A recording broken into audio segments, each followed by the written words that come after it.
G'day guys, and welcome back to another exciting video. LumaFusion finally got an update. The LumaFusion 3.1 is now live in App Store depending on where you live in the world, but you should be able to find the update right now.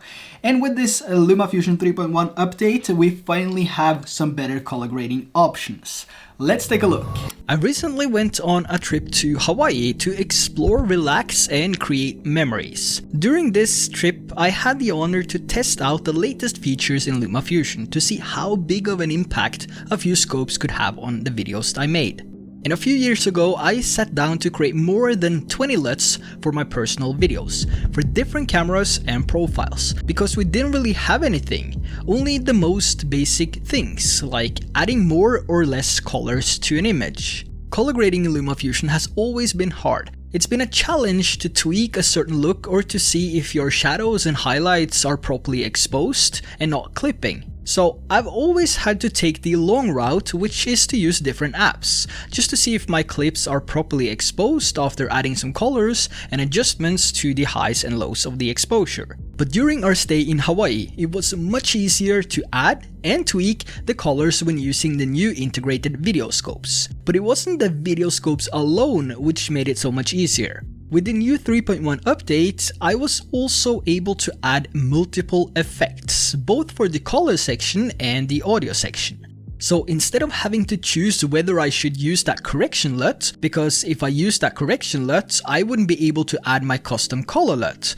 I could now add a correction LUT, then a color preset to make the additional tweaks to the highlights and shadows, and also add or decrease the contrast and other settings, for then to add my final LUT on top of that. But after playing around with these scopes and the option to add multiple color presets, I found making a few different styles pretty easy. So by only using the color preset called Original, which is a blank color preset without any adjustments, I managed to create these different styles.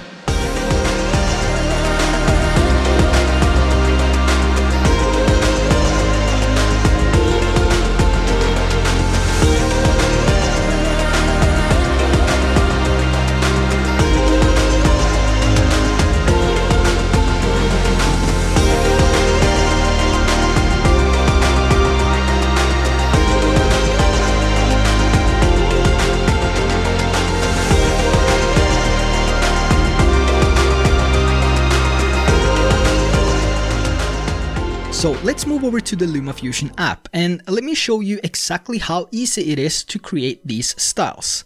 The color grading we're gonna do is a moody dark green and orange look. Now a few of the clips which you saw at the beginning were only color graded by using the color preset Original. However, using a correction LUT first is the way to go, and it makes your grading much faster and easier. But it's not said that you need to use a correction LUT, so for the first clip I have here, I will only use the color preset which is found in LumaFusion. But before we start, make sure to click that subscribe button if you aren't subscribed already. It really means a lot and it helps my channel grow so I can push out more creative videos for you guys. There's also a drop in price on selected LumaFusion presets which you can find in my online shop. Links will be down in the description below. Now, the way that I start color grading in LumaFusion, if I'm not using a correction LUT, is to first add a basic color preset which has no adjustments. Then I use the levels to adjust the overall exposure of the image and increase the saturation and vibrance to introduce more colors. And taking a look at the waveform, the shadows are now at the clipping point and we don't want that.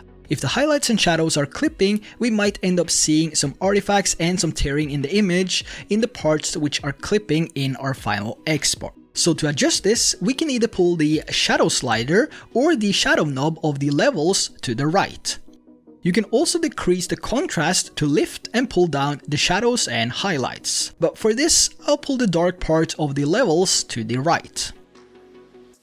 So now we have an image which is more saturated and better exposed. And this is our correction. So now we can add another color preset.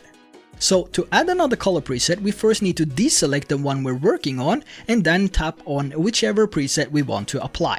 With the new color preset applied, I'm gonna push the vibrance down to decrease the brightness of the green. And looking at the image now, it's starting to look good, but there's no parts of the image which is highlighted or popping. and the image still looks a little bit flat.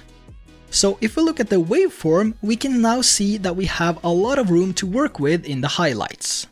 So now we can increase the contrast of the midtones by pulling the second to last knob of the levels to the right. This will make the image a little bit sharper. Then we can increase the highlights by taking the white knob and push that to the right. And by pushing the highlights all the way to the right, we're still not getting to the peaking point of the highlights and we still have a bit more room. So what we can do now is to go back to the previous color preset which we first added and then push the highlights a bit more. Now, let's take a look at what we got so far. Here we have the original S-Log3 image, and if we enable the first color preset, we have our correction to the shadows as well as the introduction to more colors. So we would call this the S-Log3 correction when saving it as a preset. And now enabling the color grading, we have the changes to the green and also a more saturated orange. And if we want to change this up even more and add some more moody look to it, we can also add a third color preset where we do our final changes. So by adding a third color preset, we'll start by adding a bit more contrast to the midtones by adjusting the levels before we decrease the vibrance.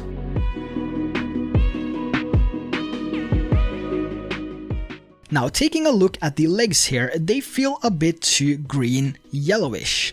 So to change this, we need to go down to the hue section and push the hue towards the red side. You can also see an example here on the Vector Scope's skin tone indicator that the skin tone is a bit off to the yellow side. And as a finishing touch, we can decrease the contrast to add some fade and do some minor adjustment to the levels, and here we have our finished look. But using a correction LUT, the process will of course be much faster and easier. Using the same footage and applying an S-Log3 to Rec. 709 correction LUT, the clip looks more or less done. There's only minor adjustments needed to make this clip perfect. But if we want to adjust the colors and add that same moody look, we can just apply a color preset.